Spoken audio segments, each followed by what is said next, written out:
Grab some fabric softener and your favorite color of latex paint. Next, take some poster board and measure and cut out squares to create a checkerboard pattern on your rug. My rug is a runner. Lay the poster board squares on the rug in a checkerboard pattern so you can make sure that all the squares fit.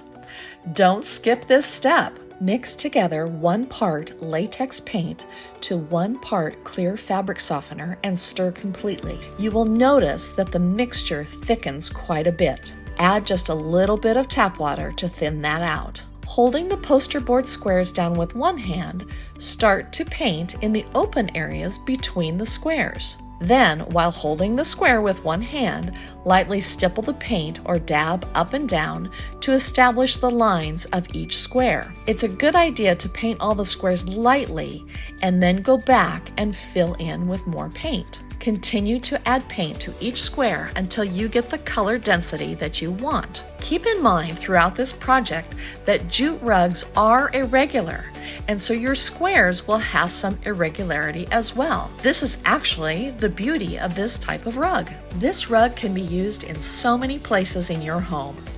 Use in a hallway, a mudroom, or even in front of your kitchen cooktop. I hope this inspired you to put on your painter's cap and create your own checkerboard jute rug. I found this 6 by 8 foot rug at Home Depot for only $20. First, lay the rug out flat. Make a border with the painter's tape. Using the measuring tape, measure out the thickness of the border and put down another line of tape. Cut the drop cloth in a few pieces and line the edge of your tape. Spray straight down in short bursts while painting the middle area and angle towards the middle slightly as you spray along the edges. Remove the tape and allow to dry. Find the middle of your rug with a measuring tape and mark it with a piece of painter's tape. Spray the back of the stencil with the adhesive.